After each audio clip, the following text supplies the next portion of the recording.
Well, good morning and welcome to Hope Chronicles on Saturday, the 21st of March. This morning I'm asking the question, who do we see as God in this crisis? Yesterday, at the press conference at 5 p.m. That the Prime Minister holds with senior government figures, we heard again of strong steps that the government are taking to make sure that our nation is safe. And of course, as well as there being a medical emergency, a physical crisis with corona, we also have an economic crisis that's really gripping our country and every other country around the world, it seems. And at that press conference, Rishi Sunak, the Chancellor of the Exchequer, unveiled an unprecedented plan of support for the jobs and wages for every single worker at risk in our nation. This is a level of support unprecedented in the history of the United Kingdom and probably unprecedented in the world.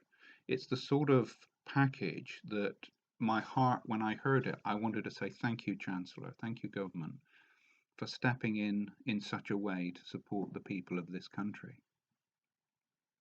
What was interesting is that at that announcement and since that announcement, in the press, there have been, when will the government do more?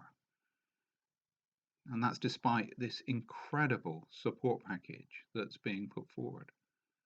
What's also surprising is that nowhere have I read commentary from anybody to the government saying thank you for stepping in and helping the people of this nation in this way. You know, it's led me to wonder, has there been a transference of people's expectations on God to human government? You see, the requests that throughout the history of the last 2,000 years that people would, the petitions that people would put to God, save us, protect us, keep us. In a world where less and less people are attending church, claiming to be Christians, it seems as though that urgent need to be saved has been transferred from God to human government.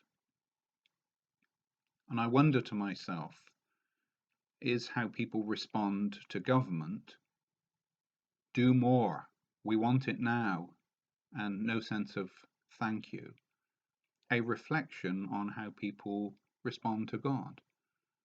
That God's grace and mercy is seen as of right, and there's a sense of entitlement and a lack of thankfulness. And what we know is from the Bible that we are always to be thankful to God. We are always to trust Him, receive what He gives us, and be thankful, and more will come. We can see in the Bible that God is the one who has supreme authority over the world. Let me read to you from Psalm 22:28. For dominion belongs to the Lord, and He rules over the nations.